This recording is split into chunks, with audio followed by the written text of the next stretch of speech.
Alright, welcome to sampling a texture in Shadertoy. That's going to be a very quick one. The reason why, because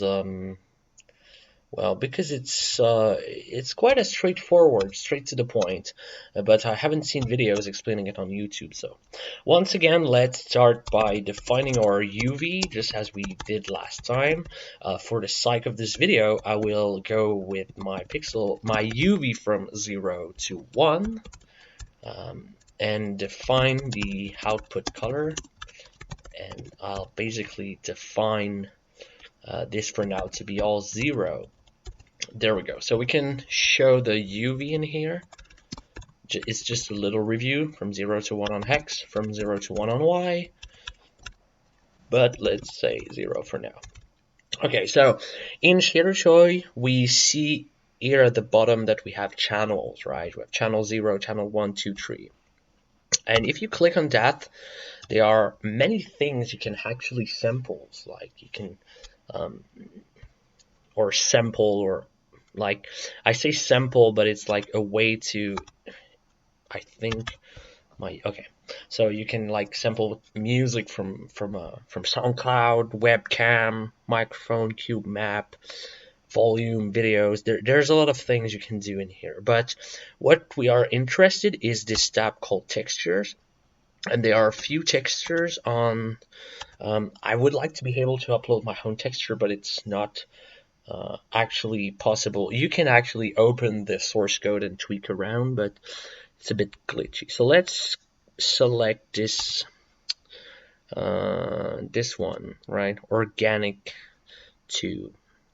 Now we can see in the preview it's loaded in this this channel 1. So now what I want to do is to basically query it from my shader and to be able to mess around with it, to actually output it to the viewport, or basically assign the texture to the out color in different terms. And so the way we do this is we define I'm going to call it texture 0, 0, 1, texture 1, right? And it's just a vectory, so just like as you would write a color, but now we call it texture 1. So what we are going to call is the texture. That's just the function built in, and we're going to pass the channel we want to query from. In our case, it's channel 0. And we also want to define RGB, right? And here's the thing. Now we pass the UV of that. So if I pass like 0.5, 0.5, it needs a vec2 because UVs are X and Y.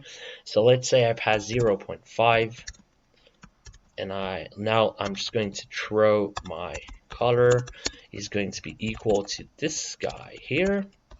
Now I'm querying basically just a simple color, because we passed this like constant or static UV. So what I want to do is pass my UV here, and now, well, you basically see that we have the texture load in Shadertoy. We have the texture load in the channel, and we are querying it. So we can have some fun, like, you know, multiply the UV. That's going to be repeating. 12 is a bit intense, maybe 2. What is neat with the Shadertoy textures that they seem to be like repeating, like flawless repetitions. I don't know why I'm seeing like cat faces into this texture. Maybe so yeah, I mean, so you can fuck around with the UV, you know, and query the texture from the UV. Example, in the next video, we're going to switch the UV to polar coordinate and create a kind of moving hole or stuff. But for now, I guess it's quite basic how to query simple texture in Shadertoy. See you in the next video.